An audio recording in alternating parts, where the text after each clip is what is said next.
قريت في بوست على الفيسبوك واحدة اتقدم لها عريس صالونات وراحت قابله لأول مرة، مفيش مشكلة عادي. فراحوا ياكلوا في مكان، تمام، بيتعرفوا على بعض لسه لأول مرة. فهو في قطط حواليهم في الشارع، تمام، هما كانوا بياكلوا فراخ، هي محددة يعني، تمام.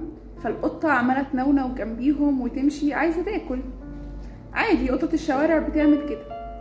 يروح هو قايم ضارب القطة كذا مرة في بطنها وحادفها بقى بعيد، وبيقول لها اصل احنا لو اديناهم حاجة هما هييجوا كل شوية ومش هيسيبونا ومش هيسيبونا في حالنا، وده مش صح.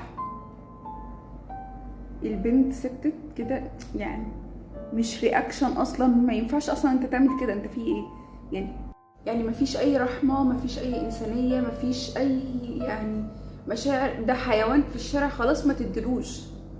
بس مش ان انت تقوم تضرب القطه وتعملها معامله زي الزفت. يعني معامله ايه؟ ده حيوان. يعني في ناس دخلت الجنه بس عشان هي شربت حيوان، ما بالك انت بقى؟ لو يعني ما تجيش جنبه، مش عايز تاكله ما تجيش جنبه، سيبه ينونو وانت مالك. يعني مش تصرف طبيعي الصراحه. المهم البنت قامت راحت واخده الطبق بتاعها وحطيته للقطه. هو اتعصب جدا، انت ازاي تعملي حاجه زي كده؟ ما ينفعش اللي انت بتعمليه ده.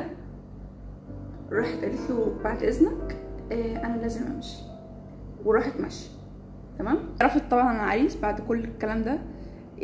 المهم بقى مش مهم ان هي رفضته، المهم ان الناس اللي بيقولوا لها ده مش سبب منطقي علشان انت ترفضي عريس ان هو عمل كده في قطه. الحنيه مش بس على البني ادمين، على الحيوانات كمان. محدش بتخاف منهم، ما تقرب لهمش بس ما تضربهمش.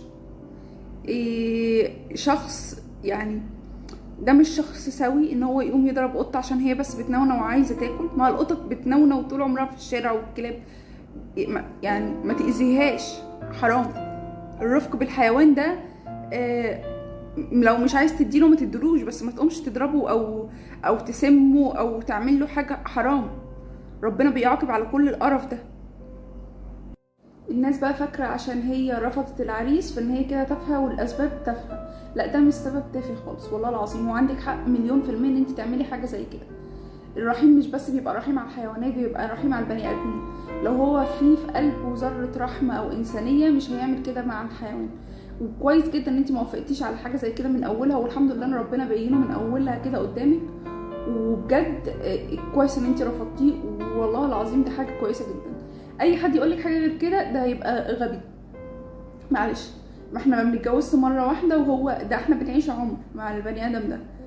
لو هو من اولها كده، حتى لو مش معايا انا، في الاول بيبقى كله حنيه وبيبقى كويس ومحترم. كل الناس بتبقى في البدايات كده. ما بالك هو الموقف ده ما اتعملش معاكي بس اتعمل قدامك، وبجد كويس انك رفضتيه والله العظيم.